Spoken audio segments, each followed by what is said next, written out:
Chapter 1. Welcome to Knowersville. Ain't no skyline where they from. Not Chicago. Not Inglewood. Not the Wild Hundreds. Not Cabrini. Not even a goddamn Harold's Chicken in sight. This was somewhere out in cornfield country, where a block might just mean a single gas station and a busted-up liquor store with a bulletproof cashier and a dusty Gatorade fridge humming like an old man wheezing in his sleep. And in the back alley, right next to the dumpster, that's where you'd find him, huddled up in blue and black, mixed with white and gray, cause somebody must have told them that was the lit color scheme for the movement. A couple had Raiders hoodies. One dude had a six-pointed star tattoo, but it looked more like a scribbled snowflake. They were arguing over who had the loudest pack, but all of them was rollin' mids. Their leader, a lanky white dude named Drew who called himself Lil D9, stood on a milk crate to talk down to a crowd of 9 whole people. From this day forward, he declared, holding up a plastic fork like it was a real pitchfork, "We ride for the 9. IGD forever. Money over bitches, blood over fear, and death before dishonor." Somebody clapped. Somebody else coughed. Nobody questioned how the hell they got here. But if you asked any of them, they'd swear they was solid. GD to the bone. Just. Not that Chicago GD. Nah. This was insane GED 974. The real truth. This spiritual successor, as they called it. They wasn't plugged with Hoover. They wasn't tied in with no actual set from Shy. They barely even knew who David Barksdale was, except for the made-up stories they passed around in a wrinkled pamphlet they printed off a busted library printer 3 towns over. One of those myths said Barksdale got hit 5 times and asked his homie to shoot him a 6th time so he could die with 6 in him. Dumbest shit you ever heard. But they believed it, stood on it, got it tatted across their collarbones and necks like gospel. That's how it started. Right there in the back of Knowersville, somewhere between a trailer park and a gas station, 9 kids who never been to Chicago decided they was gonna ride for the nation. Only problem? They ain't realized the real nation ain't checking for them at all. Chapter 2. Solomon and Smokey. So who's the big homie again? Asked Gage, a scrawny dude with acne and a permanent nicotine-stained hoodie. Smokey, Lil D. 9 replied, eyes serious like he just dropped the name of a god. Don Smokey. And Solomon. Solomon. Gage raised an eyebrow. Ain't that the Bible, dude? Nah, this Solomon was real. He helped write the literature, Lil D9 said, pulling out a crumpled composition notebook. On the cover was drawn a crooked pitchfork, a $sign, and the words 9 Life Manifesto in Sharpie. This the real teachings right here. Way deeper than Hoover's folk code. No one questioned the grammar or the fact that most of the pages inside were clearly just Google printouts and handwritten slogans like "Kill a 5, watch a slob die," written in red ink. They had entire chapters explaining the number 360 like it was sacred geometry. There were charts, diagrams of a 6-step ascension, and a drawing of David Barksdale with a halo, smoking a blunt, supposedly moments before he asked to be shot again, just to die with 6 in him.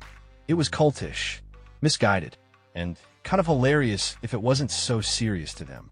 But this was IGD, their world, their gospel, their struggle. They weren't just banging for a block, they was banging for an idea. A very poorly researched idea. And yet, despite the nonsense, it caught on. Fast. In the small towns and forgotten corners of the Midwest and Deep South, where real sets were few and far between, this mythology felt like power. Like purpose, like the closest thing to being street in a place where ain't no streets. Lil D, 9 started handing out ranks. "You vice chairman now," he told Gage. "You Pistol Mike, you literature keeper." Pistol Mike didn't even know how to read, but he nodded with pride. They were building something, at least in their eyes. But the real world didn't take them seriously. Not yet. The jokes were already spreading. A GD from Chicago got wind of the Insanes and laughed so hard he almost crashed his car.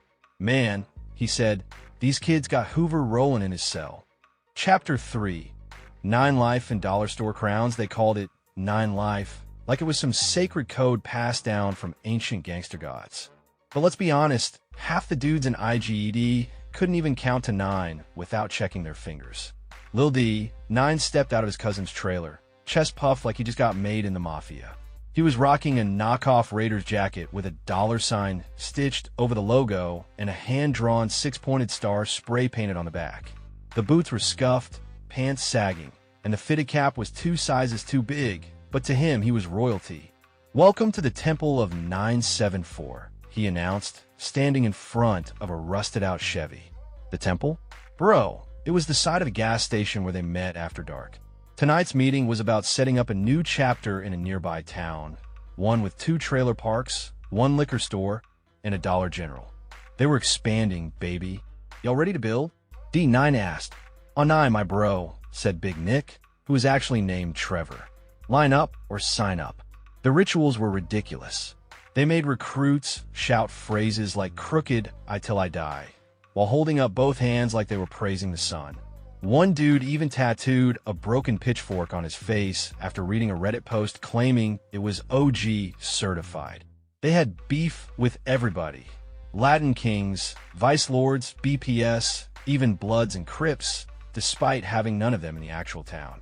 Pistol Mike, bless his heart, rolled up with a Nerf gun spray-painted black. "Mike, where the fuck did you get that?" D9 asked. "Walmart. It's on clearance. Figured we need protection now that we official." Everyone nodded solemnly, like it was a strategic move. This was IGD in its rawest form. No structure, no roots, just dollar store ideology and half-baked dreams of becoming street legends. In their minds, they were rewriting history. In reality, they were rewriting comedy. Chapter 4. Smokey and Solomon's Great Misunderstanding. They say Smokey and Solomon founded the IGDS like it was written in the scrolls of thug prophecy. Problem is, nobody could ever agree on which Smokey or which Solomon. Some said Solomon was an old-school GD who got tired of following rules. Others swore he was a dude from Missouri who had a weed strain named after him. Either way, the story went that they linked up in a juvenile facility over a shared love of ramen noodles and Tupac lyrics, then decided to change the game forever. They drafted their own version of the lit, most of it scribbled on the back of a child support warrant. The rules were wild. Rule number 4. If you get hit 5 times, ask for 6 so you die like King David. Yes, that was real. And yes, someone got a tattoo of that. King David took 6 for the set. They'd shout at meetings. "That's fake, bro," someone would mumble. "Fake to you. Real to the movement," D9 would say, pointing at his forehead where he drew a crooked lightning bolt with a Sharpie. Solomon's name became legend, despite the fact that nobody had seen him, heard him, or confirmed he wasn't just a local dude who sold stolen electronics out his mom's garage. Still, they wore like armor. Black, blue, gray, Raiders gear, all of it stitched together like a Frankenstein's monster of street identity. They'd stand on corners, shouting, "Kill the 5 and watch a slob die," with such conviction that you'd think they just passed legislation. In truth, they were shadowboxing ghosts of a war they made up. And somewhere, probably sitting in a recliner with a PS5 controller, was the real Solomon, scrolling through Facebook, laughing at the legacy he never meant to leave. Chapter 5. 9 up, but never plugged in every other day, a new IGD would pop up online talking about 9 life, 9 shit, or 974 till the world blow. They'd say it like it was gospel. Like somewhere in the mountains of Chicago, there was a secret GD temple that birthed their set in a sacred ritual under a 6-point star. Truth is, none of them ever stepped foot in Chicago. Chicago cats didn't even recognize them. In fact, real GDs from the city would laugh when they heard about IGDs trying to claim some kind of throne. "Where you from?" "Missouri." "Missouri? Man, if y'all don't sit y'all fake ass down." IGDs swore they were plugged in, though. They'd post blurry photos of themselves throwing forks up in front of a Waffle House like it was holy ground. And they had literature, lots of it, printed on clip art flyers and Word documents with fake watermarks. One paper said the 360 in their literature represented complete enlightenment. "Bro, you don't even know who Larry Hoover is," someone would clap back. "I do. He signed off on our set." Through email. They didn't care. They'd march through trailer parks and liquor store lots, shouting, "Insane 9," like it was a declaration of independence. The deeper issue? They believed it. They really believed they were part of something bigger. That their version was the version. That Chicago was just the origin point, and now they were the evolution. But every time a real Chicago GED saw them online, it was the same story. Blocked, ignored, clowned. Because no matter how many three-point crowns or pitchfork tattoos they threw on, Chicago never called them kin. They were a branch without roots. And every time they screamed, "Nine up," the city that birthed the movement barely blinked. Chapter 6, Kill a 5, Kill the Vibe, they had sayings. Loud ones, dumb ones. Kill a 5, watch a slob die. They wrote it in notebooks, tagged it on bathroom stalls, posted it in dead Facebook groups like it was prophecy. To them, the 5 meant Latin kings, vice lords, and any gang aligned with the People Nation. But to most real GEDs, the way IGEDs used it was straight comedy. Somewhere in Alabama, a kid with a Raiders cap too big for his head was drawing a 6-point star next to devil horns, a 3-point crown, and a dollar sign, all on the same page. "Bro, you know that don't even make sense," a Midwest vet commented. But it didn't matter. Logic didn't matter. They'd claim they were 9 shit, but nobody could explain what the 9 stood for. Not clearly. Not the way GEDs in Chicago did, where structure and knowledge ran deep. They mixed pitchforks with upside-down crowns, wings with devils, hearts with bullets. Their symbolism was like a tossed salad of stolen sauce. And the more you tried to correct them, the louder they yelled. Nah, this the real way. This what Smokey taught. Even Smokey, if he existed, was just a myth to Chicago cats. I bet Smokey got jumped by the vice lords and moved out the city, someone joked in a comment thread. Truth was they didn't bang. Not really. They emulated. And the violence they did bring? Sloppy, loud, uncoordinated, crash dummy activity. And the streets knew it. That's why they were tolerated by some. Used for distractions, for petty work, for weight runs. But never fully accepted. Because in the real war zones of the Chi, where names like King David and Hoover meant something, respect wasn't earned by shouting slogans or flashing symbols. It was earned in silence, in structure, in sacrifice. IGEDs had the volume, but no one was listening. Chapter 7, Raiders caps and fairy tales. Every city had one. That one dude rocking a full Raiders fit, head to toe in black and gray, claiming 974 all day like it meant something deep. "Y'all seen Boomer lately?" someone would ask, snickering. "Yeah, he out there schooling the shorties again on that Solomon literature." Solomon, another mystery name attached to the IGD lore. No one in Chicago ever met him. No one ever heard his name mentioned by OGs. But somehow in small towns across Indiana, Missouri, and down to Carolina, Solomon was a saint. Smokey was a prophet, and IGED was the religion. They printed out homemade lit like scriptures, stapled together in prison dorms, handed out at bus stops, full of wild stories. David Barksdale taking 6 bullets on purpose, a secret blood oath that turned you 9 life certified, a ritual involving throwing up pitchforks with your left hand and a devil horn salute with your right. It was cartoonish, and yet, young dudes with no access to real structure clung to it. In neighborhoods with no kings, the clowns ruled. They wanted to belong. They wanted power. But what they ended up with was cosplay, a performance of gangster. The real GDs? They laughed. They shook their heads. But they watched, too, because sometimes the fake can still do damage. Boomer said he a third I999 OG now. One kid told an older homie. Leah used left. That fool couldn't find 63rd on a map if you handed him a compass. Because while Boomer and his IGD crew tagged EBK 360 killers on abandoned gas stations, real GDs were burying brothers, doing Fed time, surviving civil wars from Cabrini to Englewood. There was no fairy tale in the trenches, no Solomon, no Smokey, just silence, struggle, and scars.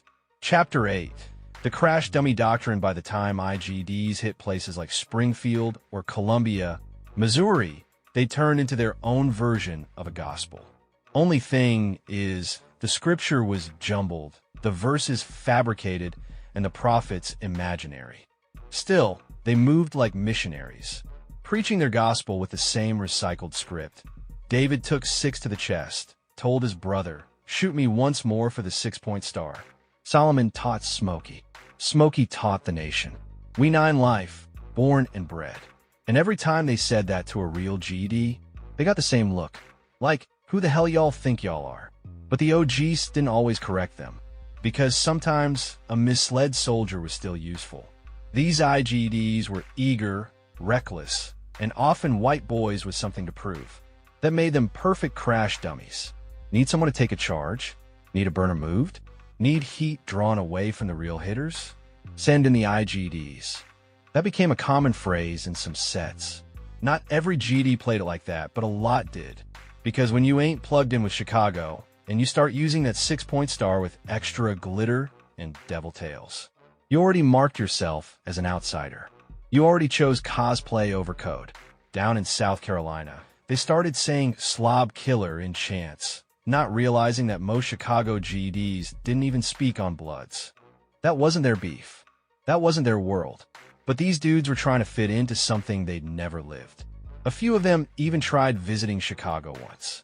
One kid showed up on the west side with a Raiders jacket, heart with wings chain, and 974-360 tattooed on his knuckles. He didn't even make it off the block. He left that same night, jacket missing, chain gone, and tattoos covered with sleeves pulled low. Because this wasn't a game. It wasn't a script. And Chicago wasn't a movie set. Chapter 9. Renegade Reflections. The funny part? There was an insane GD set in Chicago. But they didn't rock with 974, Solomon, or Smokey. They weren't yelling slob killer or screaming 9 up in random diners down south. They were from the southwest side. 67th to 75th Crooked Eye Movement.